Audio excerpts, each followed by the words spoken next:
Bab 239, Roh Naga Ungu. Selama periode waktu yang tidak ditentukan, darah terus mengalir dari pegunungan perbatasan Duan Ren. Tampaknya ada danau-danau darah yang mengalir di pegunungan tersebut. Lin Feng dan Meng Qing kembali ke jalan utama. Energi dingin menyelimuti tubuh mereka. Mereka telah membunuh semua prajurit yang bersembunyi di gunung. Saat itu, Liu Changlan berada di kota Duan Ren melindungi lembah. Lin Feng tidak pernah menyangka bahwa suatu hari nanti, dia akan menggunakan pedangnya sendiri di perbatasan Duan Ren untuk membunuh prajurit Sui Yu. Batalion pedang surgawi telah tiba di lembah perbatasan Duan Ren. Ada banyak mayat di depan mereka. Mereka semua mengenakan baju zirah Sui Yu. Jalan diblokir, kami membunuh mereka semua, kata Lin Feng kepada unit Cixie dengan nada dingin dan acuh tak acuh. Dia menyadari bahwa mereka terkejut dengan pemandangan itu. Nah, ikut aku. Ayo kita berangkat dengan kecepatan maksimal. Kemudian Lin Feng dan Meng Qing melesat di udara saat kuda mereka bergerak dengan kecepatan luar biasa. Orang-orang di belakang mereka tetap diam dan mulai memacu kuda mereka, mengikuti Lin Feng dari dekat. Setelah perbatasan Duan Ren, terdapat kota Duan Ren. Pada saat itu, kota Duan Ren tampak seperti kota kiamat. Hanya abu yang memenuhi udara. Seluruh kota hancur oleh api. Di atas gerbang kota yang sangat besar, terdapat beberapa prajurit Sui Yu dan mereka membuka gerbang tersebut. Lin Feng tidak mengatakan apapun. Dia segera bergerak menuju gerbang kota dan memasuki kota. Tidak ada yang mencoba menghentikannya. Unit Cixie berpacu menuju kota, tetapi setelah mereka memasuki kota, gerbang mulai menutup dengan sendirinya. Di depan Lin Feng, ada beberapa prajurit yang perlahan bergerak mendekatinya. Sebuah ki yang tajam dan agung terpancar dari tubuh mereka. Mereka semua menunggang kuda sambil menatap Lin Feng. Sepertinya mereka telah menunggu Lin Feng kembali. Dari atas kuda mereka meraih busur dan mengangkatnya ke udara. Lin Feng dan Meng Qing dapat merasakan ki mematikan menyerbu atmosfer dan menekan mereka. Berhenti, atau kami akan menembak, teriak sebuah suara dingin. Namun Lin Feng sama sekali mengabaikan mereka dan terus maju menunggang kudanya. Orang yang baru saja berteriak itu terkejut. Dia mengangkat tangannya dengan busur panah, menyipitkan matanya, dan ekspresi sedingin es yang menyeramkan muncul di wajahnya. Mati! Dia menurunkan tangannya, dan menarik tali busur. Pada saat itu, sebuah anak panah melesat di udara, bergerak lurus menuju Lin Feng dan Meng Qing. Ledakan! Anak panah itu menghantam kuda dengan pukulan yang menusuk. Anak panah itu sungguh luar biasa kuat. Di antara orang-orang ini, tak seorang pun lemah. Mereka semua telah menembus lapisan Ling Qi yang tinggi. Mereka semua adalah prajurit elit. Kuda Cixie roboh, mati akibat panah pertama. Anak panah pertama bukan ditujukan untuk Lin Feng, melainkan untuk kuda itu. Setelah anak panah pertama itu, dia memasang anak panah lain di busurnya, tetapi yang ini untuk Lin Feng. Anak panah ini dimaksudkan untuk membunuh Lin Feng. Lin Feng dan Meng Qing melompat ke udara bersama-sama dan melayang di atas tanah. Kemudian mereka langsung menerjang kerumunan, mengabaikan panah-panah tersebut. Beku, bisik Meng Qing dengan pakaian putih saljunya. Es menyebar di atmosfer, pada saat itu, semua anak panah yang bergerak ke arahnya langsung membeku dan mengeluarkan suara retakan kecil. Mereka membeku di tempatnya. Selain itu, Lin Feng berada di sisi Meng Qing dan awan ungu yang gemerlap muncul dari punggungnya. Awan ungu itu berubah menjadi siluet. Itu adalah siluet setinggi 100 meter yang luar biasa. Bentuknya seperti naga ungu. Ilusi itu, yang secara mengejutkan, adalah naga ungu raksasa. Naga itu terus terbang semakin tinggi. Kemudian, dari atas, ia memandang kerumunan orang. Naga yang menakutkan itu membuat ekspresi wajah para prajurit Sui Yu berubah drastis. Mereka semua menatap naga ungu di udara. Mereka mulai gemetar dan jantung mereka berdebar kencang. Hati mereka diliputi rasa takut yang luar biasa. Ilusi itu adalah roh Lin Feng setelah menelan seluruh danau ungu yang dipenuhi darah naga. Meskipun roh Lin Feng kemudian menelan Ki Es Meng Qing, rohnya tetap tidak berubah. Ia tetaplah roh ungu yang sangat kuat. Mengenai ilusi naga mengerikan itu, lucunya, ilusi tersebut sangat mirip dengan gambar naga ungu yang ditunggangi kultivator itu. Cairan ungu di danau itu adalah darah naga ungu. Ular Lin Feng dan naga dari daerah terlarang berada dalam harmoni sempurna. Roar. Ilusi naga raksasa itu meraung dan mulai menyerang. Danau darah ungu tak berujung menyembur dari mulut naga itu. Segera setelah itu, danau tersebut melelehkan segala sesuatu di jalurnya seperti asam, termasuk anak panah. Menutupi langit, danau ungu itu segera bergerak untuk menghalangi jalan mundurnya para prajurit Sue Yu. Seketika itu, rasa takut yang tak berujung menyerbu hati dan wajah mereka. Niat membunuh mereka yang dingin telah lenyap. Bagaimana mungkin itu terjadi? Bagaimana Lin Feng bisa menjadi sekuat ini? Mereka menerima informasi bahwa Lin Feng telah menembus lapisan Ling Qi ke-6. Semua kultivator ini telah menembus lapisan Ling Qi ke-7 dan seharusnya mampu membunuh Lin Feng. Jika Lin Feng kembali hidup-hidup, kota Duanren seharusnya menjadi tempat ia akan dimakamkan. Tetapi Lin Feng telah menjadi begitu kuat, semua orang tercengang. Ekspresi wajah mereka menunjukkan bahwa mereka menyesali segalanya. Membunuh Lin Feng bukanlah tugas yang bisa mereka penuhi. Danau ungu itu melesat menembus langit dan menutupi matahari, lalu langsung menghantam para prajurit Sue Yu. Segera setelah itu, tubuh mereka mulai meleleh perlahan seolah-olah terkena asam. Dalam sekejap, 100 kultivator telah meleleh menjadi genangan. Meleleh. Kemampuan untuk melelehkan benda-benda jelas merupakan kemampuan yang mengerikan. Awalnya, darah dan air liur naga dapat melelehkan bahkan seorang kultivator kuat hingga hanya tersisa tulang. Karena Lin Feng dan Duan Xinye mewarisi roh darah, hanya pakaian mereka yang meleleh saat bersentuhan dengan darah naga. Setelah itu, cairan ungu menembus tubuh mereka dan mengubah roh asli mereka. Hal itu memberi mereka kekuatan tambahan. Selain itu, ketika roh ular Lin Feng meminum semua cairan danau ungu, roh Lin Feng mendapatkan kekuatan yang sama seperti naga ungu. Ketika batalion pedang surgawi melihat Lin Feng, yang tampak seperti dewa, mereka benar-benar tercengang. Detak jantung mereka berakselerates. Lin Feng menjadi jauh lebih kuat. Mereka semua selamat dari perang, mereka mendapatkan banyak pengalaman di medan perang dan semuanya menjadi jauh lebih kuat. Tetapi Lin Feng menjadi sangat menakutkan. Ada kelompok tentara yang lebih besar menunggang kuda ke arah mereka, datang untuk membunuh Lin Feng. Tetapi ketika mereka melihat pemandangan itu, mereka semua berhenti. Mereka menatap naga di udara dan di bawah kaki Lin Feng terdapat danau ungu raksasa yang tampaknya berada di bawah kendalinya, dan bergerak lurus ke arah mereka. Saat danau itu bergerak mendekati para prajurit tersebut, Lin Feng perlahan berbalik dan melihat sekelompok besar lainnya bergegas ke arahnya. Mereka jelas adalah prajurit Sue Yu dan Lin Feng tahu bahwa mereka semua ada di sini untuk membunuhnya. Saat melihat ekspresi Lin Feng, jantung mereka berdebar kencang. Rasa dingin menyelimuti hati mereka, membuat bulu kuduk mereka merinding. Kami telah menerima misi untuk membunuhmu, tetapi kau boleh pergi, kata seorang prajurit kepada Lin Feng. Segera setelah itu, mereka berbalik dan pergi. Jika mereka ingin membunuh, mereka membunuh, jika mereka terlalu lemah, mereka pergi. Sungguh menggelikan, kata Lin Feng dingin.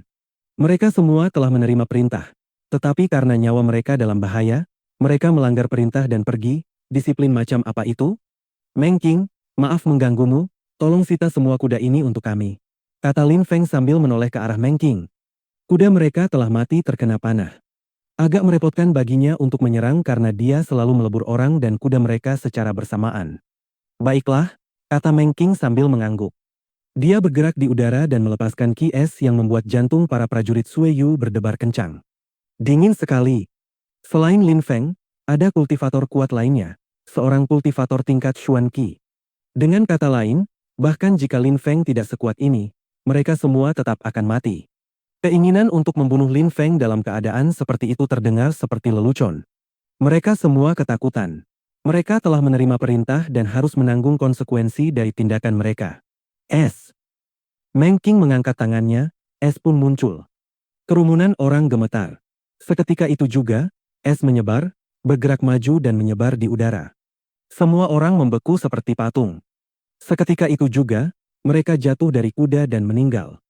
Naiklah kuda-kuda itu, cepat, kata Lin Feng dengan tenang. Ia menarik kembali rohnya ke dalam tubuhnya dan berlari, segera setelah itu melompat ke atas kuda. Meng Qing juga melompat ke atas kuda. Lin Feng, apa yang terjadi? Tanya Duan Xinye ketika melihat tingkah laku Lin Feng. Ada sebagian orang yang ingin kita mati, mereka tidak ingin kita kembali ke kota kekaisaran, kata Lin Feng sambil menatap Duan Xinye. Bagaimana denganku? Apakah mereka juga ingin membunuhku? Ya, kata Lin Feng sambil mengangguk. Jantung Duan Xinye berdebar kencang. Mereka bahkan ingin membunuh sang putri. Ratusan ribu tentara telah tewas, sang putri menghilang, meskipun kita memenangkan perang, pada akhirnya, mereka ingin menghukum mati Liu Changlan, karena meskipun kita memenangkan perang, itu tetap kemenangan yang tragis. Selain itu, Kita belum berhasil melindungi putri yang diculik oleh Mo Yu. Karena itu, mereka akan dapat menghukum mati dia. Mereka juga ingin membunuhku. Aku tidak bisa kembali ke kota kekaisaran. Tetapi jika kau muncul di kota kekaisaran, mereka tidak akan bisa menghukum matiku. Ketika Duan Xinye mendengar kata-kata Lin Feng, jantungnya berdebar kencang dan dia merasa sangat kedinginan. Karena mereka ingin menghukum Liu Changlan mati, mereka juga ingin membunuh sang putri. Mungkinkah semudah itu? Atau mungkin mereka tidak hanya ingin membunuh Liu Changlan, tetapi juga mengorbankannya. Sang putri sangat memahami siapa yang berada di balik semua ini. Yang tidak dipahami Duan Xinye adalah mengapa dia diculik.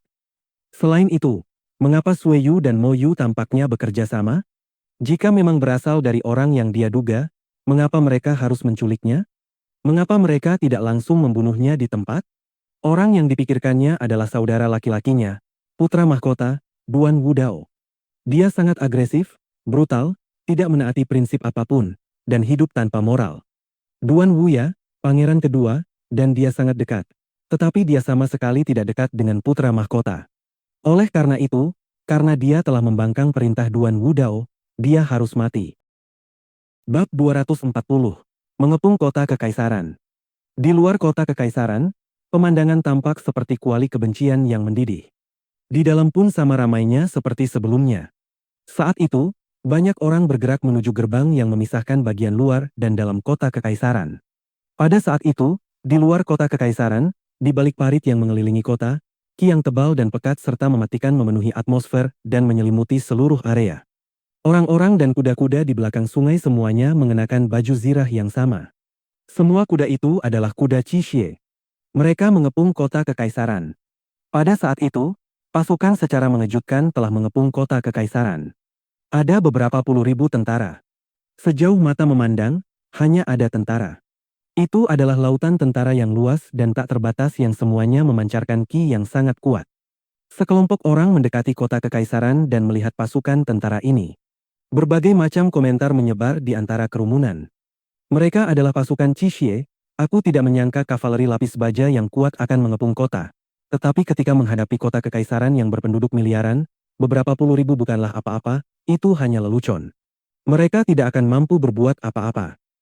Beberapa orang memperhatikan bahwa pasukan yang mengepung kota kekaisaran semuanya mengenakan baju zirah merah. Baju zirah ini merupakan simbol pasukan perbatasan, pasukan Qixie, pasukan Liu Changlan. Itulah ketidakabadian hidup. Mungkinkah Liu Changlan, sang panah ilahi, akan dieksekusi di depan semua orang? Kata seseorang sambil menghela napas. Fakta bahwa negara Sui Yu ingin membunuh Liu Chang bukan lagi rahasia.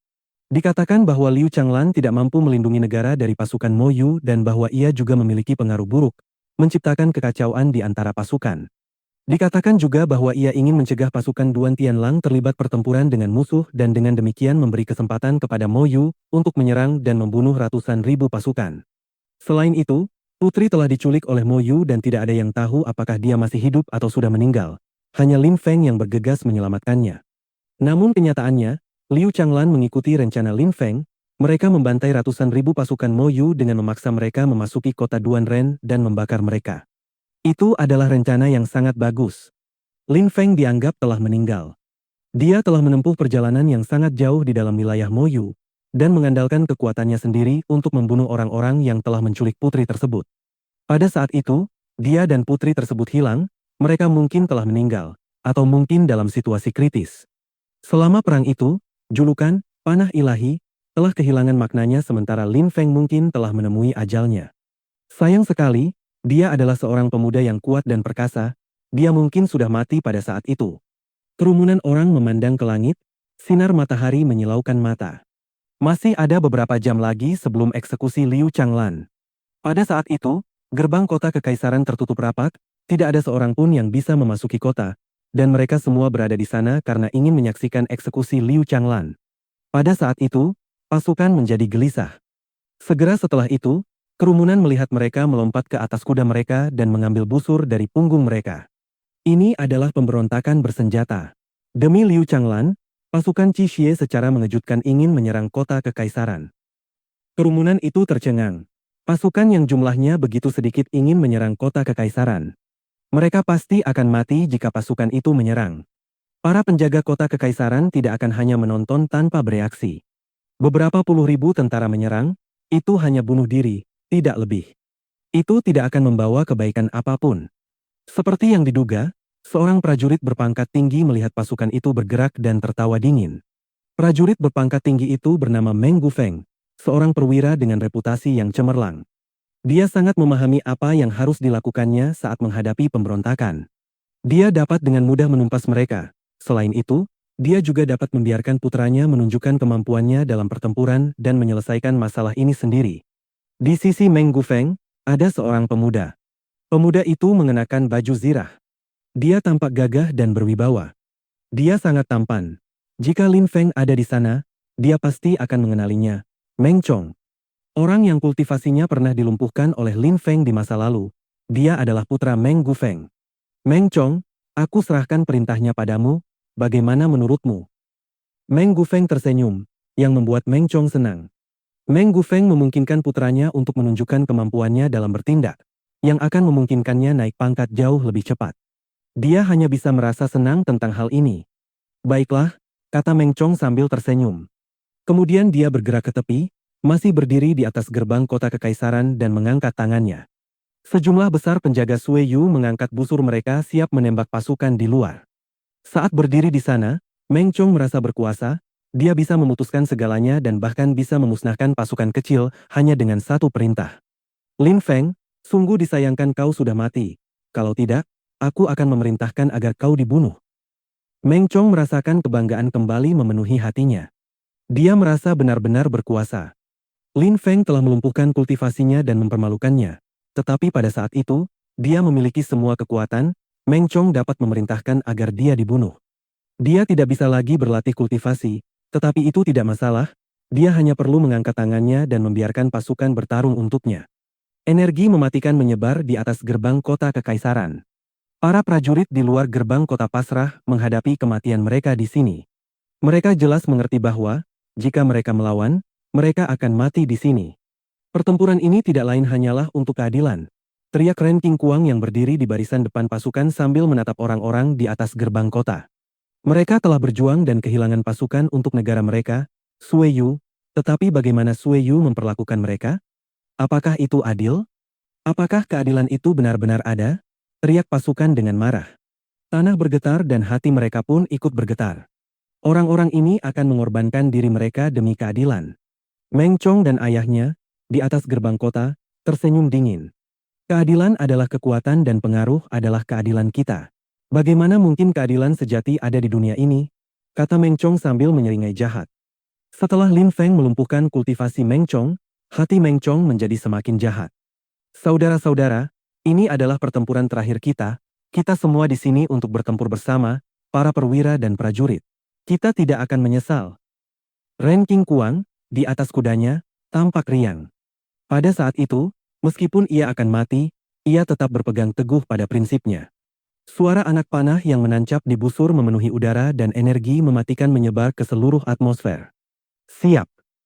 Meng Chong, dari atas tembok kota, mengangkat tangannya untuk memberitahu pasukan agar membidik. Senyum jahat di wajahnya semakin terlihat jelas.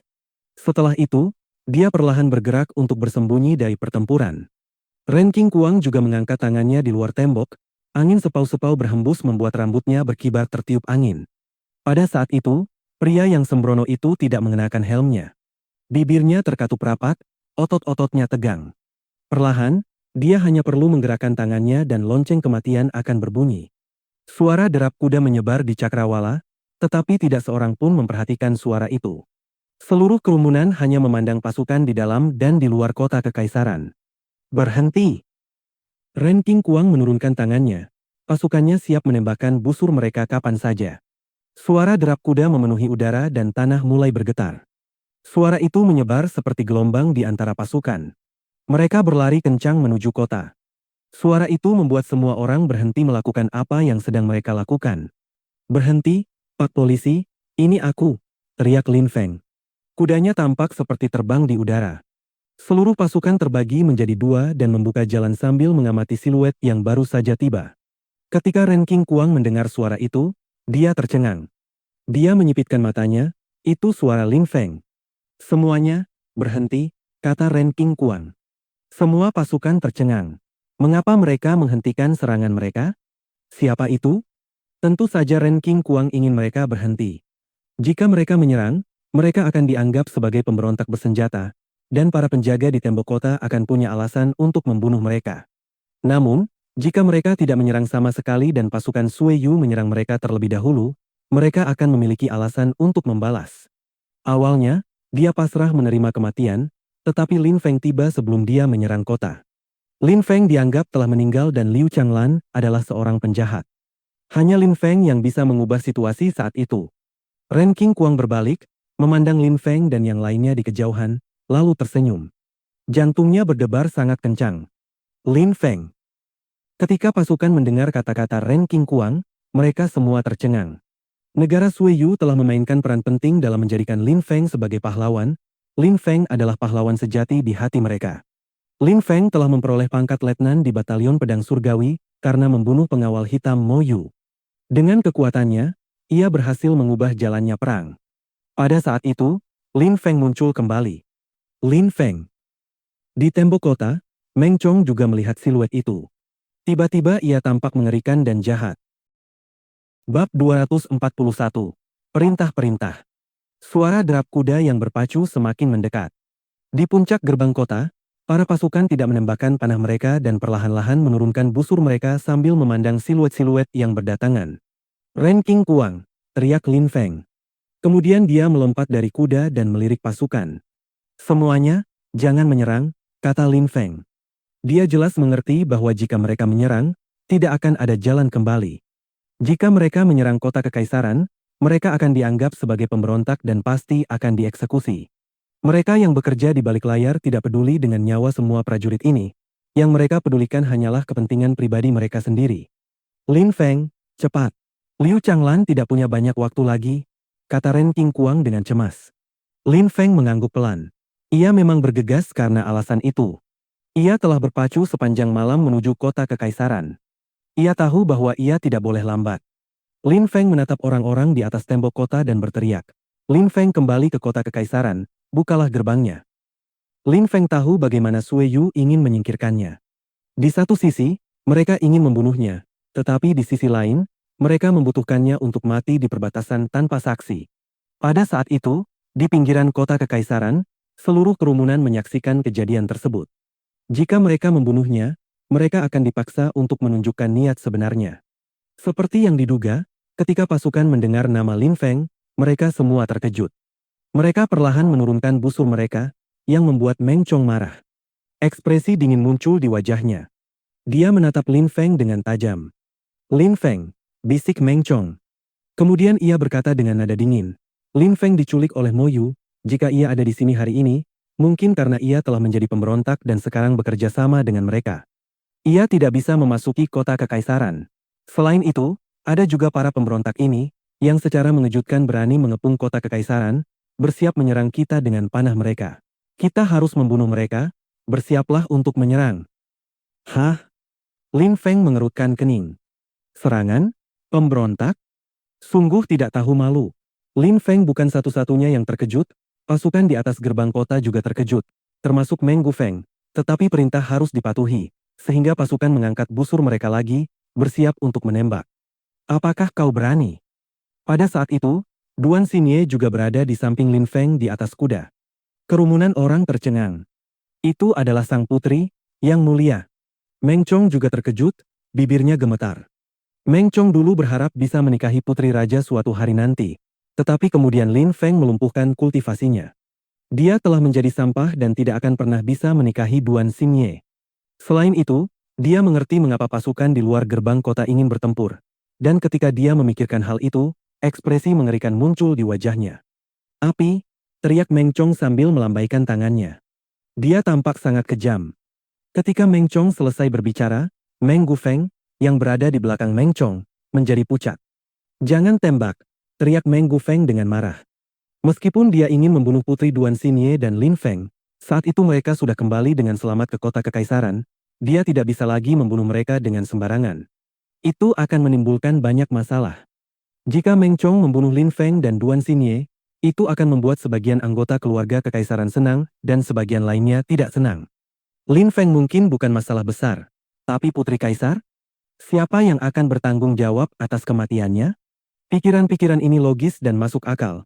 Tetapi hati Meng Chong dipenuhi dengan kebencian dan kecemburuan, itulah sebabnya dia ingin menyerang. Seeh. Seeh. Beberapa anak panah melesat di udara. Ekspresi wajah Lin Feng sedingin es. Dia melompat ke udara, tangannya berubah menjadi pedang dan dia segera menebas anak panah itu. Kau ingin membunuh putri, sungguh lancang, para pemberontak ini harus mati, kata Lin Feng sambil tersenyum dingin. Ia segera bergegas menuju gerbang kota dengan kecepatan luar biasa. Pada saat yang sama, Ren King Kuang dan Meng King juga bergegas menuju gerbang kota. PSS hahaha. Tangan Lin Feng menembus atmosfer. Seketika itu juga, mereka yang menembakkan panah tewas. Mereka bahkan tidak sempat bereaksi. Para prajurit yang tidak menembak ketika mendengar suara Meng Gufeng terkejut. Lin Feng dan yang lainnya dengan mudah mendarat di menara gerbang. Beberapa saat yang lalu, kaulah yang memberi perintah untuk menembak, kau ingin membunuh putri, kata Lin Feng dengan nada dingin kepada Meng Chong. Orang ini lagi. Ketika Meng Chong melihat ekspresi wajah Lin Feng, ia mulai gemetar. Ia mengira jika bertemu Lin Feng lagi, ia akan dengan gagah berani memerintahkan pasukan untuk membunuhnya. Tetapi saat itu, Lin Feng dengan mudah muncul di hadapannya. Satu pandangan saja sudah cukup untuk menghancurkan antusiasmenya. Satu-satunya perasaan yang tersisa di hatinya adalah ketakutan. Dia benar-benar takut pada Lin Feng. Terakhir kali di hutan kekasih, Lin Feng sangat kejam dan melumpuhkan kultivasinya, tidak membiarkannya melarikan diri. Dia perlahan mundur, tatapan mata Lin Feng secara mengejutkan cukup untuk menakutinya hingga membuatnya mundur.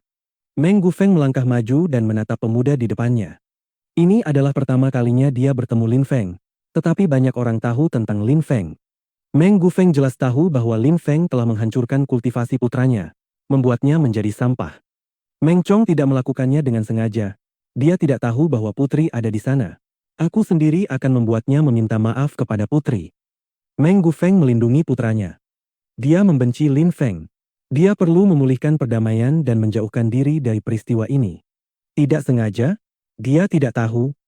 Lin Feng tersenyum dingin. Beberapa saat yang lalu, sang putri masih berteriak dari atas kudanya. Semua orang melihatnya dengan mata kepala sendiri, tetapi Meng Chong masih memberi perintah untuk menembak, mencoba membunuh sang putri. Meng Chong harus mati. Meng Chong tidak melihat putri itu. Pipi Meng Gufeng memerah. Lin Feng tak punya waktu untuk bicara omong kosong, ia bergerak maju sambil melepaskan niat membunuhnya. Bagaimana mungkin ia tidak membunuh Meng Chong? Di atas gerbang, beberapa siluet berkelebat, semuanya bergerak di depan Meng Chong. Mereka hanya melihat Lin Feng tersenyum dingin lalu berkata, Meng Chong ingin membunuh putri, dia telah dijatuhi hukuman mati. Mereka yang ingin melindunginya adalah kaki tangannya dan harus mati. Aku, Lin Feng, adalah pengawal pribadi putri, tugasku adalah melindunginya. Aku akan membunuh siapapun yang mengancam nyawanya, siapapun dia, kata Lin Feng dengan agresif. Dia akan membunuh siapapun yang menyerang putri, apapun status mereka. Kerumunan orang mendengar dengan jelas apa yang dikatakan Lin Feng. Sungguh pemuda yang sembrono. Siapapun yang mengancam putri akan dibunuh. Cobalah kalau kau berani, kata Meng Gufeng yang wajahnya pucat pasi. Apapun yang dilakukan Meng Chong, dia adalah putranya, berada di wilayah kekuasaannya, dan di bawah kendalinya. Lin Feng hanyalah pengawal pribadi putri. Bagaimana mungkin dia tidak marah setelah diabaikan? Kalau kukatakan aku akan membunuh, aku akan membunuh. Tak peduli siapa yang menghalangi jalanku, kata Lin Feng dengan nada sangat mendominasi. Kemudian ia melangkah dan badai ungu dahsyat muncul di atmosfer. Sebuah siluet berkelebat dan bergerak lurus ke arah Lin Feng untuk menyerangnya. Lin Feng hanya mengangkat tangannya dengan kecepatan luar biasa dan tangannya telah menembus jantung orang itu. Saat melihat itu, para prajurit mulai gemetar ketakutan. Tak seorang pun berani mempertaruhkan nyawa mereka di depan badai ungu itu. Dalam sekejap, tentakel ungu muncul dari siluet tersebut, kekuatannya yang mematikan mulai bergerak maju. Semua orang terdorong mundur, termasuk Meng Gufeng. Awan ungu itu juga mengandung kekuatan korosif. Ketika orang menyentuhnya, mereka merasa seolah-olah jika mereka tetap bersentuhan dengannya, mereka akan meleleh. Siluet Lin Feng berkedip dan melesat ke arah Meng Chong. Lin Feng secepat kilat, oleh karena itu, tidak ada yang sempat bereaksi. Lin Feng mencengkeram leher Meng Chong hanya dengan satu tangan lalu langsung bergerak ke tepi gerbang kota. Tubuh Meng Chong tergantung di tepi jurang, Lin Feng hanya perlu melepaskan cengkeramannya dan Meng Chong akan jatuh hingga tewas. Pada saat itu, wajah Meng Chong tampak pucat pasi, tidak ada sedikit pun warna di wajahnya, hanya rasa takut. Lin Feng, jangan berani-beraninya. Meng Gufeng juga menjadi pucat pasi dan berteriak marah. Tetapi ia hanya melihat senyum muncul di wajah Lin Feng. Pasukan Qixie, dengarkan aku, teriak Lin Feng. Pada saat itu, seluruh pasukan di luar gerbang kota kekaisaran serentak berkata, "Baik." Suara mereka menyebar di udara. Pada saat itu, Lin Feng tampak seperti seorang komandan hebat, agung dan berwibawa, semua orang menuruti perintahnya. Ia mampu menyalakan api semangat di dalam hati para prajuritnya. Para prajurit ini, sekali lagi, merasa penuh vitalitas. "Siapkan anak panah kalian," teriak Lin Feng. Pada saat itu, semua pasukan di luar kota kekaisaran mengangkat busur mereka. Kedua belah pihak sama-sama mengangkat busur mereka. Meng Chong memberi perintah untuk membunuh putri. "Ini adalah kejahatan berat, dia harus dibunuh," teriak Lin Feng dengan marah. Saat itu juga, dia melepaskan Meng Chong, yang tubuhnya perlahan jatuh dari puncak gerbang. PSS hahaha. Ribuan anak panah melesat di udara. Meng Chong menjerit mengerikan dan nyawanya berakhir. Tiba-tiba, cairan merah mulai mengalir di dinding kota. Semua anak panah itu menembus tubuhnya yang tertancap di tembok kota. Mayatnya tergantung di tembok kota oleh ribuan anak panah. Pada saat itu, semua orang terdiam. Betapa kejam dan berkuasanya. Begitulah cara Lin Feng memperoleh reputasi yang begitu gemilang, seolah-olah dia berada di puncak kekuasaannya. Bab 242. Kematian seorang perwira. Tubuh Meng Chong tertancap di tembok kota oleh ribuan anak panah. Kerumunan orang terdiam. Mereka yang berada di atas tembok kota, meskipun tidak dapat melihatnya, dapat membayangkan apa yang terjadi. Mereka semua telah melihat hujan panah beberapa saat sebelumnya. Selain itu, para prajurit di luar kota kekaisaran sedang menghukumnya karena dia telah mencoba membunuh putri. Alasan itu benar-benar valid sehingga tidak ada yang berkomentar. Lagi pula, Meng Chong telah memberi perintah untuk membunuh putri itu. Semua orang menyaksikannya. Meng Gufeng gemetar, matanya terbelalak, dia terdiam kaku. "Meng Chong!" teriak Meng Gufeng dengan sangat keras. Kemudian dia bergerak ke tepi gerbang dan melihat ke bawah. Dalam sekejap, wajahnya memerah, itu adalah putranya, tertancap di tembok kota dengan begitu banyak anak panah, anak kecilnya. "Argreg, Lin Feng!" teriak Meng Gufeng dengan marah. Dia berbalik dan menatap Lin Feng dengan tatapan membunuh. "Kau membunuh anakku." Meng Gufeng terdengar seperti tidak percaya dan menatap Lin Feng dengan saksama. "Tolong bukakan gerbangnya, aku dan putri sedang terburu-buru," kata Lin Feng dengan nada acuh tak acuh. Ia tampak sangat tenang. "Buka gerbangnya?" tanya Meng Gufeng dengan seringai mengerikan di wajahnya. Kemudian dia berkata dengan jahat, "Lin Feng, kau menerobos masuk ke kota kekaisaran, membunuh putraku meskipun pangkat militerku lebih tinggi, dan tidak menghormati hierarki Sueyu." "Hah?" Lin Feng terkejut, tetapi segera tersenyum dingin setelahnya. Meng Gufeng mencoba menuduh Lin Feng. Sungguh rubah tua yang licik, meskipun marah dan murka, ia tetap tenang dan menyatakan kesalahan Lin Feng, yang akan membuatnya jauh lebih mudah untuk menyerang Lin Feng setelahnya. "Petugas Meng Chong mencoba membunuh putri, semua orang melihatnya. Dia harus dibunuh karena perbuatannya sendiri. Semua orang berpikir bahwa apa yang saya lakukan adalah hal yang benar. Selain itu, saya akan mengatakannya sekali lagi, petugas, saya dan putri harus menangani masalah penting dan sedang terburu-buru. Jadi bukalah gerbang dan izinkan kami masuk ke kota kekaisaran." Suara Lin Feng terdengar dingin, kata-katanya tajam dan menusuk. "Menangani masalah penting? Kau pikir kau bisa menyelamatkan Liu Changlan?" kata Meng Gufeng sambil menatap Lin Feng dan menyeringai jahat. Kemudian dia menambahkan 3 kata, "Jangan harap." Ledakan. Meng Gufeng baru saja menyelesaikan kalimatnya ketika energi mematikan yang sangat dingin muncul dari tubuh Lin Feng. Meng Gufeng terkejut dan berkata, "Apa yang kau lakukan?" Lin Feng tetap diam, siluetnya berkedip-kedip dan tangannya berubah menjadi pedang tajam yang menembus atmosfer. Meng Gufeng menjerit mengerikan.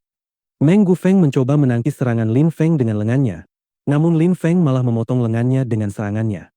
Serangan itu sekali lagi mengejutkan kerumunan. Pasukan Meng Gufeng, sesaat sebelumnya, ingin menyerang Lin Feng tetapi Ren Qingquang dan Meng Qing ada di sana, mencegah mereka bergerak maju. Mereka hanya bisa dengan tenang menyaksikan kejadian itu. "Meng Chong ingin membunuh putri, aku harus melindungi putri dan membunuh Meng Chong. Itulah sebabnya Meng Gufeng menyimpan dendam pribadi padaku. Selain itu, Dia terus menolak putri memasuki kota kekaisaran dan tidak menghormati hierarki negara Sueyu. Aku, Lin Feng, akan membunuh siapapun yang mengancam keamanan putri. Lin Feng berdiri di sana dengan rambutnya yang berkibar tertiup angin, suaranya menggema hingga ke cakrawala. Jantung orang-orang berdebar kencang. Lin Feng tidak hanya membunuh Meng Chong, tetapi dia juga ingin membunuh Meng Gufeng. Dia akan membunuh siapapun yang menghalangi jalannya. Setelah selesai berbicara, Lin Feng melangkah dan meninju Meng Gufeng. Seketika itu juga, wajah Meng Gufeng pucat pasi, darah mulai menyembur dari mulutnya. Tetapi dia masih menatap Lin Feng dengan tatapan jahat. Meng Gufeng juga telah menembus lapisan Ling Qi ke-8, sama seperti Lin Feng, tetapi Lin Feng mengetahui tentang fusi bumi, yang membuatnya jauh lebih cepat. Meng Gufeng, sesaat sebelumnya, terlalu lalai dan kedua lengannya telah terputus. Kamu sendirilah yang bertanggung jawab atas jalan yang kamu pilih. Sebuah energi pedang luar biasa muncul dari tangan Lin Feng dan langsung menembus tubuh Meng Gufeng, lalu menghancurkan organ-organ vitalnya. Dengan sekali gerakan tangan, Lin Feng melemparkan Meng Gufeng hingga terlempar melewati tembok kota. Pasukan di luar kota kekaisaran melepaskan anak panah mereka yang melesat di udara, dan perwira Meng Gufeng pun menyusul putranya, tertancap di tembok kota, tak bernyawa. Lin Feng menghukum mereka berdua sebagai penjahat. Dalam dunia kultivasi, kekuatan adalah satu-satunya hal yang penting. Kekuatan adalah keadilan. Lin Feng berbalik dan memandang pasukan. Akhirnya, dia melihat seseorang yang mengenakan baju zirah seorang perwira. "Apakah kau Bintara?" tanya Lin Feng dingin. Jantung orang itu berdebar kencang. Dia sendiri telah menyaksikan kematian Meng Chong dan Meng Gufeng. Mereka telah mengalami nasib yang kejam. Itu seperti desas-desus yang tersebar luas tentang putra mahkota. Siapapun yang berani menentangnya akan mati. Memang benar, kata orang itu sambil mengangguk gugup. Aku dan putri harus masuk ke kota kekaisaran, ada urusan yang harus kami selesaikan, cepat buka gerbangnya, kata Lin Feng dengan tenang. Orang itu tercengang dan tetap diam. Aku beri kau waktu 5 detik untuk memikirkan tindakanmu selanjutnya. Jika kau tidak mengizinkan putri masuk, kau telah melakukan pelanggaran terhadap klan kekaisaran Sueyu, kata Lin Feng dengan nada dingin. Kemudian dia segera mulai menghitung, 1, 2. Bukalah gerbangnya. Ekspresi wajah Bintara itu kaku. Bagaimana mungkin dia memberi Lin Feng waktu untuk memulai hitungan mundur? Pria itu telah membunuh Meng Chong dan ayahnya. Lin Feng tidak akan ragu untuk membunuhnya juga. Apapun situasinya, yang terpenting adalah bertahan hidup, masalah di masa depan harus diabaikan. Buka gerbangnya, kata para prajurit mengulangi perintah tersebut. Suara gemuruh menyebar di udara, gerbang perunggu raksasa itu perlahan terbuka. Petugas Ren, kau dan pasukan, kawal putri ke kota kekaisaran dan pastikan keamanannya, kata Lin Feng dengan nada dingin dan acuh tak acuh. Ren King Kuang mengangguk dan berkata, baik. Seketika itu juga, Ren King Kuang melompat ke udara dan mendarat kembali di punggung kudanya. Dia berteriak, mari kita kawal putri ke kota kekaisaran dan pastikan keselamatannya.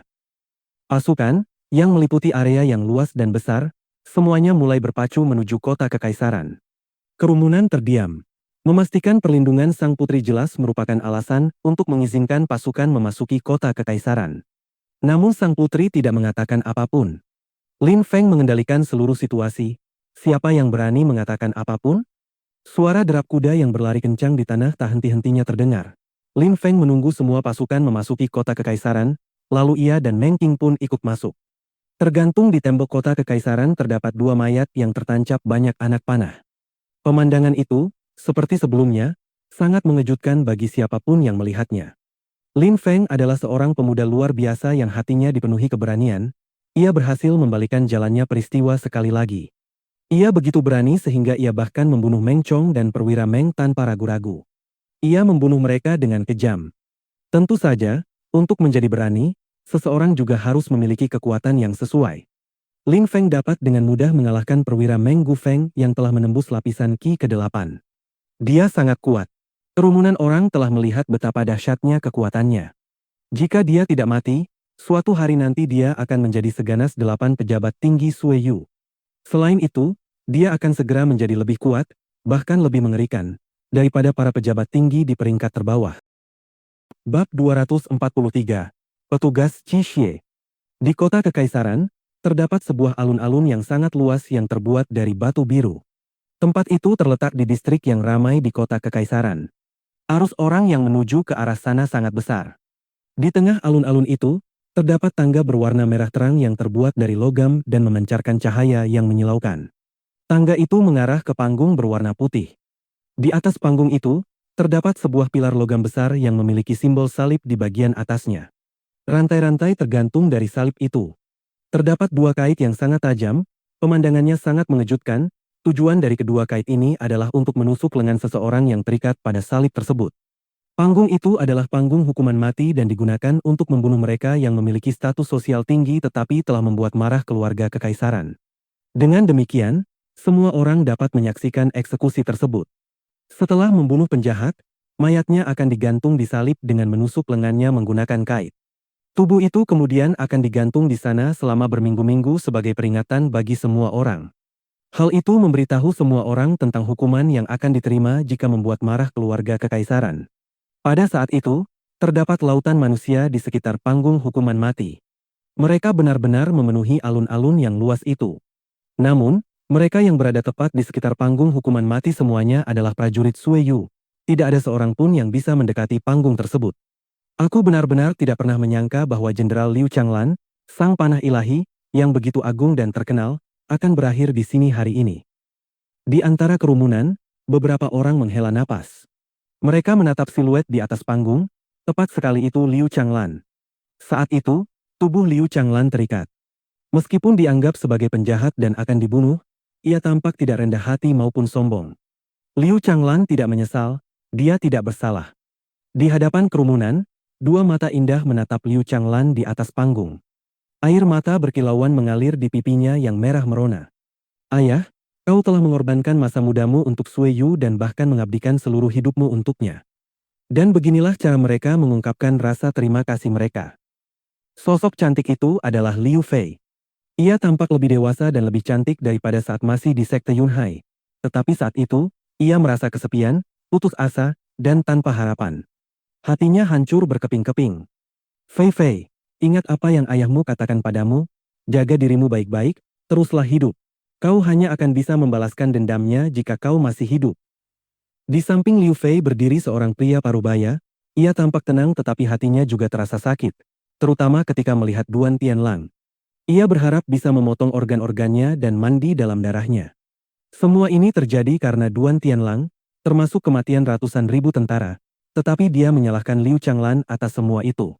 Dia juga menyalahkan Liu Changlan atas penculikan putri. Sungguh nasib buruk bagi seorang pahlawan seperti Liu Changlan. Semuanya terasa tidak masuk akal. Liu Fei mengangguk, tetapi tidak bisa mengucapkan sepatah kata pun. Hatinya terasa berat. Dia harus membalaskan dendam ayahnya. Duan Tianlang tidak boleh dibiarkan hidup. Entah dia yang akan mati atau dia yang akan mati. Ayahmu selalu yakin bahwa Lin Feng akan melindungi dan menjagamu, bahwa tidak akan terjadi apapun padanya. Setelah hari ini, kita akan pergi mencarinya meskipun itu berarti pergi ke Moyu, kata pria parubaya itu. Liu Fei tetap diam. Di mana Lin Feng saat itu? Dia tidak tahu mengapa, tetapi pada saat itu, dia sangat merindukan Lin Feng. Dia belum pernah membutuhkan seseorang sebanyak itu. Ketika seorang wanita merasa kesepian, dia selalu memikirkan orang yang paling dia sayangi. Liu Fei, pada saat itu, merasa tak berdaya. Ayahnya berada di depannya dan akan dieksekusi, tetapi dia tidak bisa berbuat apapun untuk mencegahnya. Dia hanya bisa dengan tenang menyaksikan ayahnya dibunuh. Duan Tianlang memandang langit dan tersenyum bahagia. Duan Tianlang telah menunggu hari ini selama bertahun-tahun. Dia selalu ingin membunuh Liu Changlan dan pada saat itu, dia akan dieksekusi. Bagaimana mungkin Duan Tianlang tidak bahagia? Waktunya telah tiba, mari kita bersiap, kata Duan Tianlang dengan nada acuh tak acuh. Segera setelah itu, 4 kultivator kuat menarik rantai yang mengikat Liu Changlan. Ikatannya tiba-tiba mengencang, dan kemudian, tubuhnya terangkat ke udara. Liu Changlan tidak mengeluh, anggota tubuhnya ditarik ke segala arah dan ia terpaku di tempatnya. Ia hanya terus menatap ke kejauhan. Ia tampak tenang, ia membenci pilihan-pilihan yang telah ia buat dalam hidupnya. Ia berharap bisa kembali ke masa lalu. Angkat busur kalian, kata Duan Tianlang dengan suara dingin dan acuh tak acuh. Di tangga berwarna merah terang, banyak prajurit mengangkat busur mereka dan membidik Liu Changlan. Ada 81 pemanah, Liu Changlan jelas tidak punya kesempatan untuk melarikan diri. Aura tajam menyebar di atmosfer. Apakah ini cara mereka mempermalukan Liu Changlan? Julukannya adalah panah ilahi, dia ahli dalam memanah. Dan mereka akan mengeksekusinya menggunakan panah. Namun, pada saat itu, kerumunan orang dapat merasakan tanah bergetar, dan getarannya semakin lama semakin hebat. Mereka terkejut. Suara derap kuda yang berpacu menyebar di udara. Tanah bergetar semakin hebat. Duan Tianlang menyipitkan matanya dan memandang ke kejauhan. Ia hanya melihat pasukan kavaleri Qixie mendekat dalam jumlah besar. Mereka tampak seperti terbang di udara, mereka tampak sangat kuat. Mereka benar-benar pasukan Qixie. Apa yang sedang terjadi? Duan Tianlang tercengang. Bagaimana pasukan kavaleri Qixie bisa sampai di sana? Mereka seharusnya dihalangi di gerbang kota. Mustahil bagi mereka untuk masuk ke kota kekaisaran. Pasukan kavaleri Qixie telah datang. Ya, Paman Jiu, pasukanmu, kavaleri Qixie. Liu Fei tampak terharu. Jiu Qixie bersamanya dan Ren Qingkuang memimpin pasukan kavaleri Qixie untuknya. Ketika dia pergi ke kota kekaisaran, dia berpikir bahwa pasukan kavaleri Qixie tidak akan pernah bisa memasuki kota kekaisaran. Pada saat itu, Jiu Qixie melihat seorang pria muda dan tampan yang memimpin mereka. Senyum muncul di wajahnya. Fei Fei, ini Lin Feng, tidak ada yang mustahil bagi anak itu. Sungguh mengejutkan, dia berhasil membawa pasukan Qixie masuk ke kota kekaisaran, kata Jiu Qixie dengan suara rendah. Tekad dan kemauan Lin Feng sangat mengesankan. Dia telah sepenuhnya mengubah jalannya peristiwa, kemudian membunuh para penculik dan menyelamatkan putri, dan yang lebih hebat lagi, dia kembali tanpa luka. Lin Feng memiliki kemampuan untuk menghancurkan harapan semua orang. Saat itu, air mata kebahagiaan menggenang di mata Liu Fei. Itu adalah waktu yang tepat bagi Lin Feng, dan lagi pula, dia telah membawa pasukan kavaleri Qixie yang kuat bersamanya. Dia pasti akan mampu melindungi ayahnya. Namun, mereka tampaknya lupa bahwa Duan Tianlang sangat bertekad untuk membunuh Liu Changlan. Lin Feng. Ekspresi wajah Duan Tianlang berubah jahat. Dia segera berteriak, bersiaplah untuk membunuh Liu Changlan. Roger, teriak para pemanah serempak. Seketika, ekspresi wajah Liu Fei dan Jiu Qixie berubah drastis. Duan Tianlang, jangan berani-beraninya, teriak Jiu Qixie dengan marah sambil melompat-lompat di udara di tengah kerumunan. Bum bum bum. Pukulan Jiu Qixie menewaskan beberapa pemanah. Lepaskan panah-panah itu, kata Duan Tianlang dengan senyum dingin di wajahnya. Panah-panah itu melesat di udara, langsung menuju Liu Changlan. Pada saat itu, wajah Jiu Qixie memucat pasi. Ia segera menerjang ke depan dengan kecepatan penuh. Ia melompat di depan tubuh Liu Changlan untuk melindunginya dari panah-panah itu. Seluruh tubuhnya memancarkan ki dalam bentuk angin kencang. Seluruh tubuhnya diselimuti ki yang terang dan cemerlang. Lepaskan diri, teriak Liu Changlan, ekspresi wajahnya berubah drastis. Saat itu, tubuh Liu Changlan terikat erat dan dia tidak bisa menggunakan kultivasinya. Yang bisa dilakukan Jiu Qixie hanyalah melindungi Liu Changlan dengan tubuhnya. Paman Jiu, teriak Liu Fei panik. Segera setelah itu, suara anak panah yang menembus ki menyebar di udara. Anak panah itu kemudian terus melesat dan menembus tubuh Jiu Qixie, tetapi tidak terus bergerak menuju Liu Changlan. Tubuh Jiu Qixie adalah tujuan akhir mereka. Saudaraku, seru Liu Changlan. Hatinya terasa sangat sakit. Di dahinya terdapat segel hitam pekat. Segel itu terus bercahaya, membuatnya tidak dapat menggunakan kekuatannya. Mati bersama, teriak Duan Tianlang dingin. Ia kemudian mulai bergerak, tetapi pada saat itu, energi dingin yang menusuk tiba-tiba menghantam tubuhnya. Ia merasa seolah-olah akan membeku di tempat. Hati yang beku. Duan Tianlang berhenti bergerak. Wajahnya pucat pasi, dia berbalik dan melihat gelombang ki murni bergulir ke arahnya. Rasanya sangat dingin. Dalam sekejap, dia merasakan dingin yang ekstrim di tubuhnya dan terlempar ke belakang, tidak mampu bergerak lebih dekat ke Liu Changlan. Mati, seru Lin Feng dengan marah. Lin Feng mengacungkan pedangnya, cahayanya sangat cemerlang dan menyilaukan mata. Para pemanah terus-menerus menembakkan panah mereka. Ekspresi Lin Feng menunjukkan niat membunuh yang murni. Ren Qingkuang segera membunuh keempat orang yang menarik keempat rantai yang menahan Liu Changlan. Darah terus mengalir dari mulut Jiu Qixie, tetapi dia tetap tersenyum. Jenderal, saya akan mengorbankan nyawa saya untuk Anda. Setelah saya meninggal, Lin Feng dapat menjadi perwira pasukan Qixie. Arg! Liu Changlan sangat berduka, matanya dipenuhi air mata. Jiu Qixie telah menjadi sahabatnya selama belasan tahun. Mereka tidak pernah bertengkar dan selalu menganggap satu sama lain sebagai saudara kandung, mereka menganggap satu sama lain sebagai keluarga. Berkali-kali, mereka telah berjuang bahu-membahu. Namun, pada saat itu, Jiu Qixie telah mengorbankan dirinya. Jenderal, saya ingin mengatakan satu hal terakhir. Jiu Qixie bersandar pada Liu Changlan, lalu mencondongkan tubuhnya dan membisikkan sesuatu di telinga Liu Changlan. Intensitas suara Jiu Qixie menurun. Setelah selesai berbicara, dia menatap Liu Changlan dan tersenyum padanya. Jenderal, selama lebih dari selusin tahun, saya tidak pernah memanggil Anda dengan sebutan lain selain Jenderal. Ketika menyapa Anda, hari ini, saya akan memanggil Anda, saudara, saya. Kata, saudara, memiliki makna yang dalam. Setelah mengucapkan itu, suara Jiu Qixie kehilangan intensitasnya, napasnya melemah, dan pandangannya menjadi kabur. Vitalitasnya dengan cepat meninggalkan tubuhnya dan matanya perlahan tertutup. Ia dengan tenang berbaring di dada Liu Changlan dengan senyum yang tak berubah di wajahnya. Liu Changlan menatap Jiu Qixie dan air mata terus mengalir dari matanya. Saudara, mungkinkah kata sesederhana itu benar-benar menggambarkan hubungan yang dimiliki kedua orang ini selama bertahun-tahun yang tak terhitung jumlahnya? Jiu Qixie tak bergerak, berbaring di dada Liu Changlan. Dia tidak akan pernah bangun lagi. Bab 244. Siapakah pengkhianatnya? Tanah terus berguncang, orang-orang berteriak, pasukan kavaleri Qixie berpacu kencang, dan kekacauan melanda kerumunan. Mereka semua berlari menjauh dari tempat kejadian. Dalam sekejap, para prajurit Sueyu tidak lagi mengepung panggung hukuman mati, melainkan pasukan kavaleri Qixie menggantikan mereka saat para prajurit Sueyu mundur. Pada saat yang sama, sekelompok besar tentara Sueyu datang menyerang dari belakang panggung. Namun, seluruh pasukan kavaleri Qixie tiba-tiba berhenti dan menatap siluet yang bersandar di dada Liu Changlan. Di masa lalu, orang itu pernah menjadi pemimpin mereka. Dan sekarang dia telah terbunuh. SSSS. Tombak-tombak pasukan Qixie beterbangan di udara. Jantung semua orang mulai berdebar kencang. Prajurit Qixie rela mengepung kota kekaisaran demi jenderal mereka.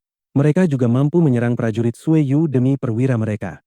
Apa yang terjadi di wilayah yang sangat luas itu adalah kekacauan total, ribuan tentara telah tewas. Apa alasannya? Lin Feng tetap tidak banyak bicara.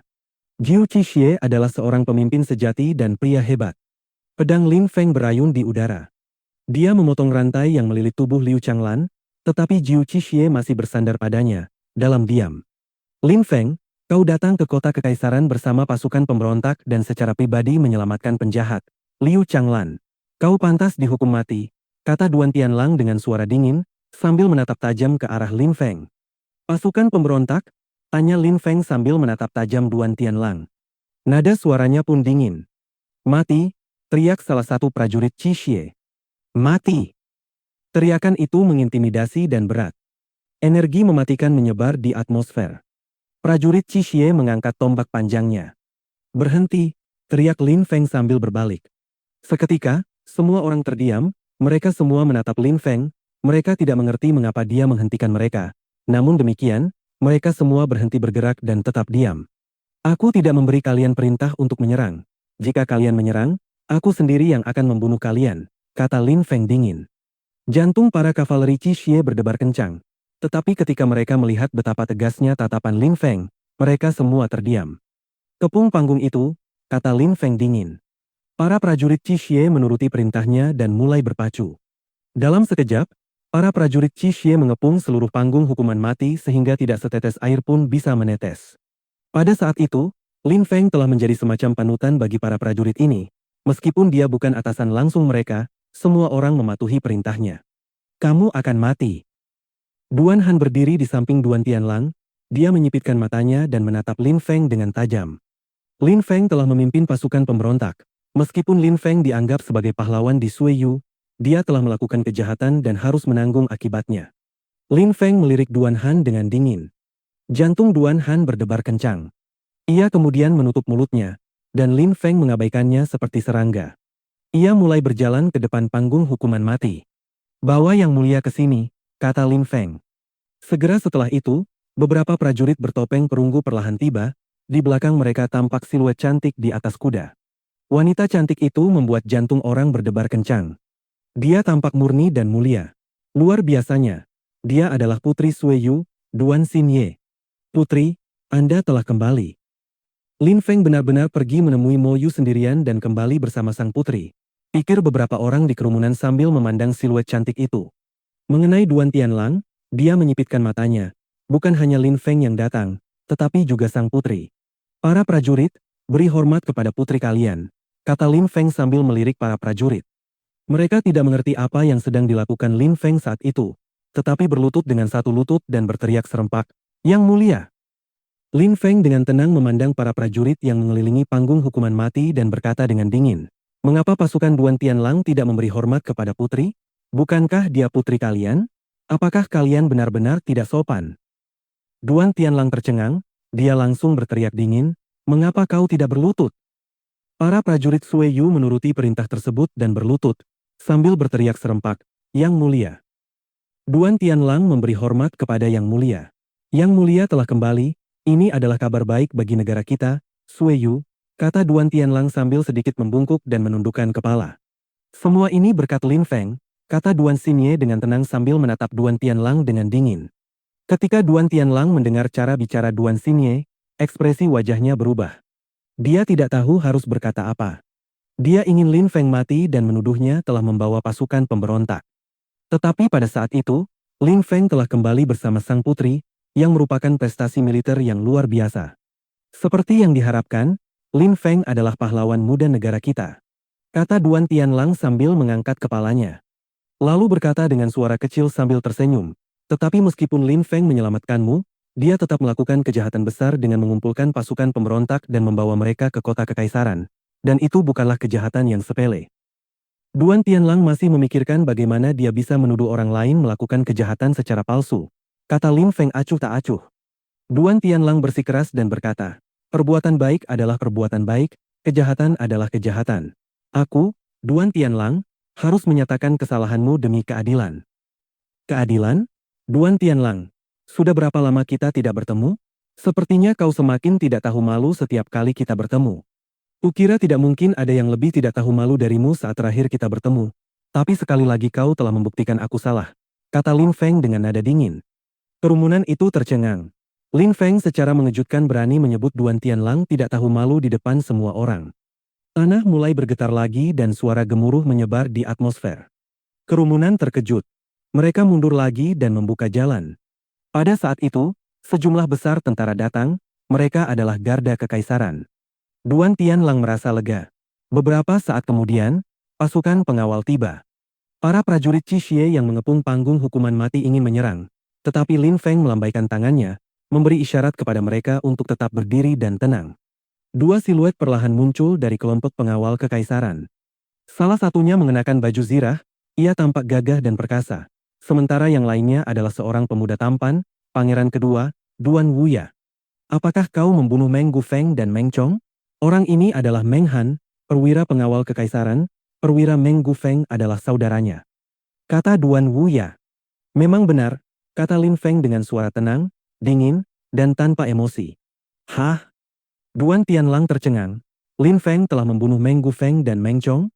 Di dalam, ia tertawa dingin. Ia menatap Lin Feng dengan jahat lalu berkata, "Lin Feng, kau menyelamatkan putri yang merupakan prestasi militer. Tetapi dengan arogan kau berani membunuh seorang perwira dan kemudian membawa pasukan pemberontak ke kota kekaisaran. Kedua hal ini adalah kejahatan berat terhadap negara.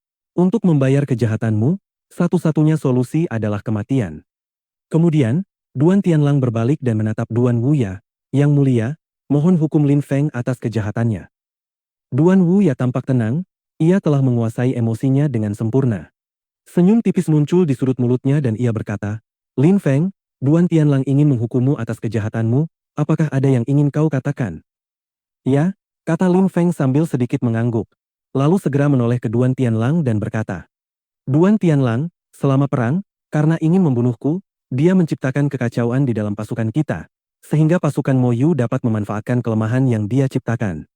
Ratusan ribu tentara Sueyu tewas agar dia memiliki kesempatan untuk membunuhku.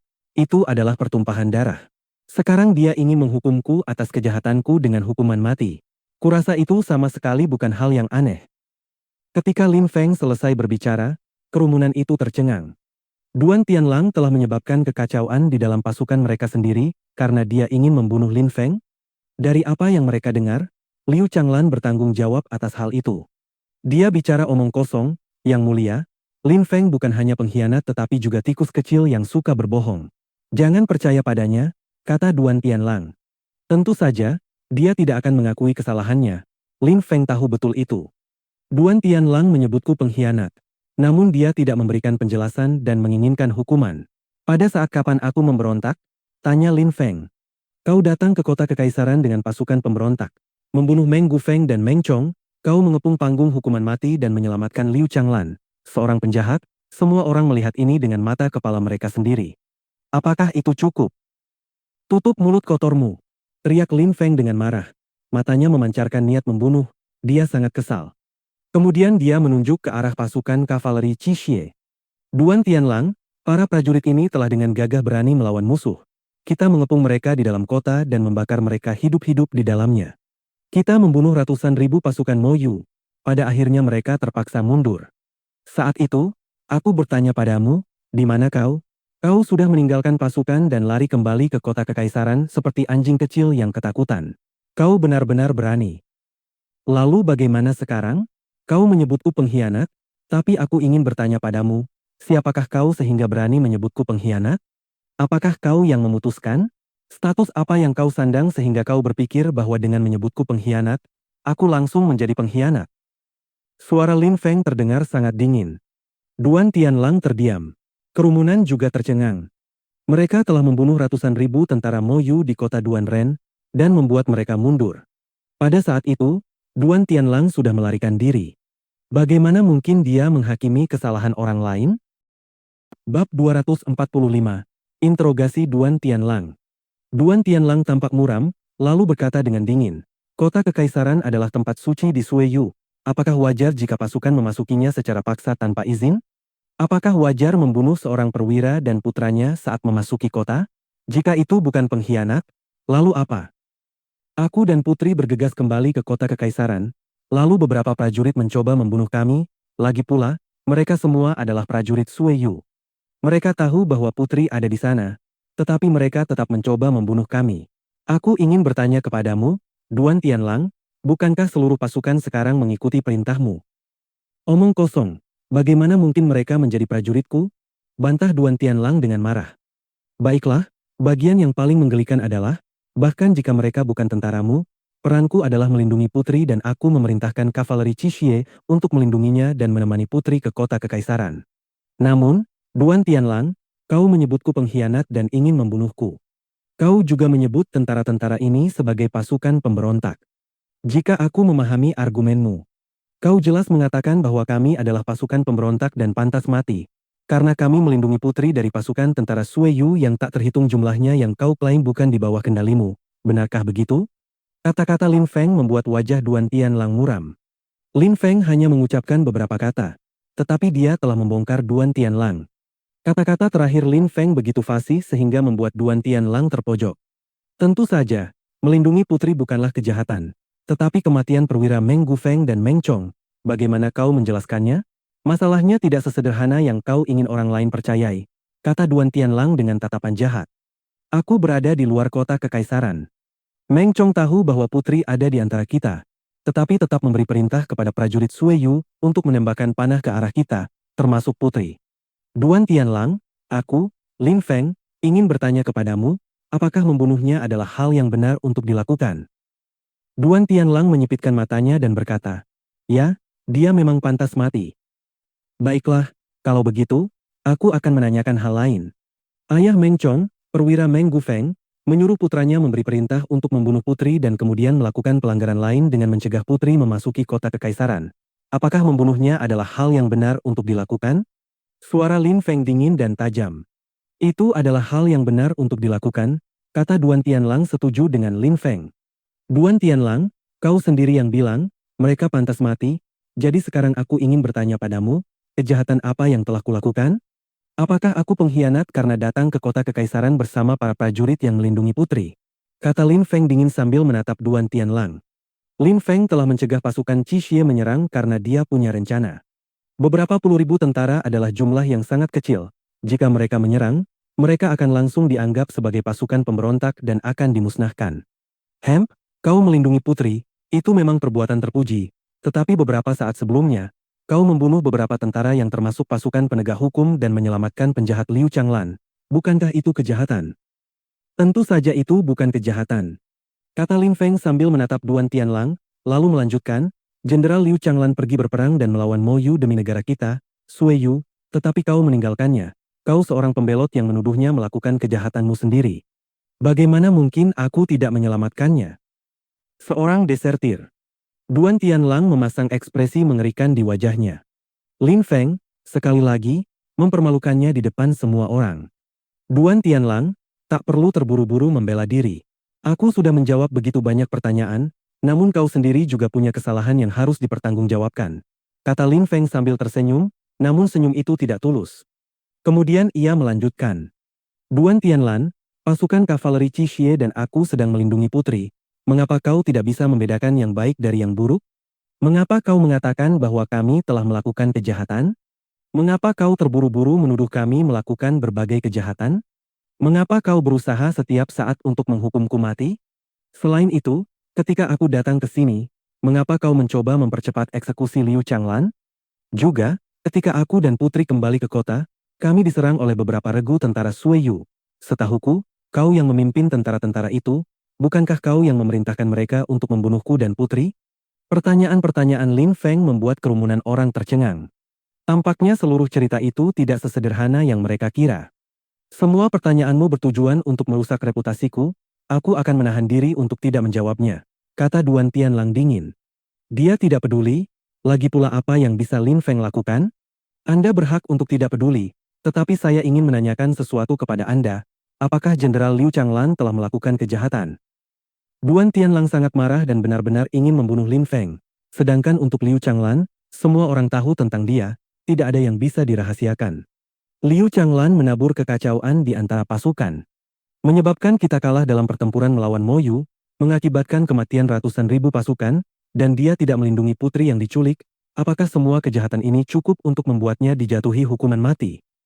Ini versi kejadianmu, bukankah sebenarnya kaulah pelaku semua kejahatan ini? Kata Lin Feng sambil tersenyum acuh tak acuh. Segera setelah itu, dia menunjuk Duan Wuya dan berkata, Pangeran kedua hadir sebagai saksi. Kuharap kau tidak berani berbohong di hadapan pangeran kedua kami.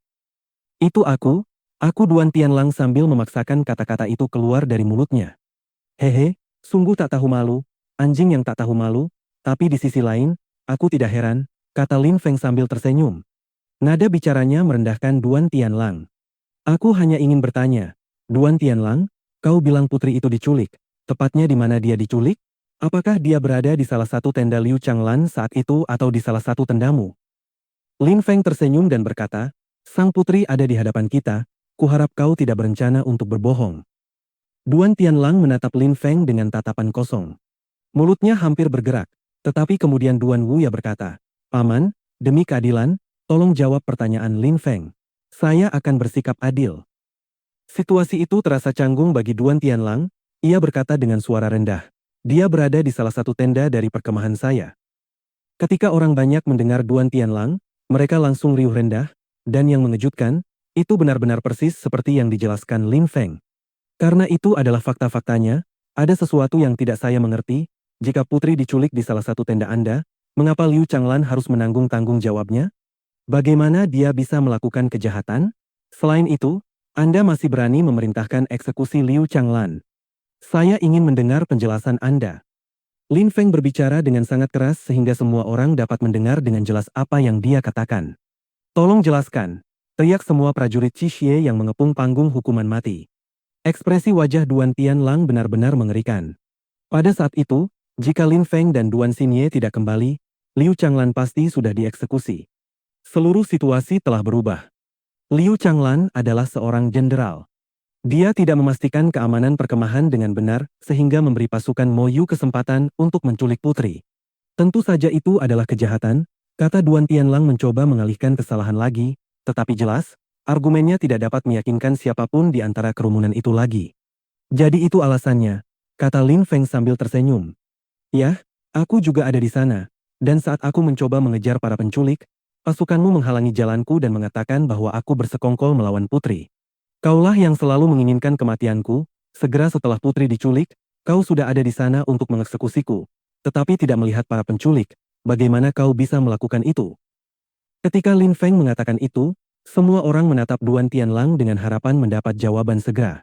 Semua orang ingin tahu apa yang sebenarnya terjadi di medan perang yang menyebabkan kematian ratusan ribu tentara. Duan Tianlang tetap diam. Karena Duan Tianlang tetap diam, aku akan mengatakan sendiri apa yang terjadi. Duan Tianlang, kau ingin membuat seolah-olah akulah pelakunya dan mengorbankan putri untuk menyelesaikan dendam pribadi denganku. Ketika Liu Changlan melihat kau mencoba membunuhku secara tidak adil, dia membawa pasukannya untuk menghentikanmu, lalu kau memerintahkan tentaramu untuk menyerang pasukannya. Jelas ini adalah tindakan seorang pahlawan perang yang mulia. Selain itu, begitu kekacauan ditaburkan di antara pasukan, pasukan Mo Yu menyerang dan membunuh ratusan ribu tentara. Suara Lin Feng tenang dan serius. Sambil menatap Duan Tianlang, dia berkata, "Duan Tianlang, apakah yang kukatakan ini benar atau tidak?" Jantung orang-orang di kerumunan berdebar kencang. Sungguh mengejutkan, Duan Tianlang adalah orang yang menyebabkan begitu banyak kematian dan Liu Kenlan akan dieksekusi karena kejahatan Duan Tianlang. "Omong kosong," teriak Duan Tianlang dengan marah. Lin Feng tersenyum lalu melanjutkan, "Aku belum selesai bicara. Duan Tianlang, kau tidak perlu lagi berusaha menutupi kebenaran." Setelah kekacauan, dan setelah ratusan ribu tentara terbunuh, pasukan Sui Yu kembali ke kota Duan Ren. Ada bukti bahwa orang yang menculik putri itu bekerja untuk Mo Yu. Selain itu, pada saat putri itu diculik, tentara di bawah komando Anda yang menghalangi jalan saya dan membiarkan para penculik melarikan diri. Mereka adalah pengkhianat, dan sekali lagi, mereka berada di bawah komando Anda. Saya dapat mengatakan bahwa tidak ada satupun orang di dalam pasukan yang tidak mengetahui tindakan pengkhianatan ini. Penjelasan apa yang dapat Anda berikan? Jadi begitulah kejadiannya. Orang yang menculik putri itu berasal dari Mo Yu dan Duan Tianlang adalah orang yang memberi perintah. Selain itu, dia memanfaatkan setiap kesempatan untuk membunuh Lin Feng. Berita itu sangat mengejutkan. Setelah itu, Liu Changlan dan aku bertempur melawan musuh, mengatur penyergapan di kota Duan Ren dan membakarnya. Pada saat itu, kau, Duan Tianlang, sudah membelot ke kota kekaisaran. Semua orang tahu apa yang terjadi setelah itu. Kau mengubah seluruh cerita dan memberi Sui Yu versi kejadian palsu di mana Liu Changlan bertanggung jawab atas kejahatanmu, lalu kau berusaha sekuat tenaga untuk mengeksekusi Liu Changlan. Selain itu, aku dan putri hilang dan dianggap mati, jadi kami tidak dapat bersaksi atas kejahatanmu. Masalahnya adalah jika salah satu dari kami kembali hidup-hidup, kau akan berada dalam masalah sehingga kau memerintahkan beberapa regu tentara untuk membunuh kami di jalan. Ketika Lin Feng selesai berbicara, seluruh kerumunan terdiam. Kerumunan sekarang mulai ragu, mungkin, Duan Tianlang benar-benar dalang di balik seluruh rencana ini. Bersambung.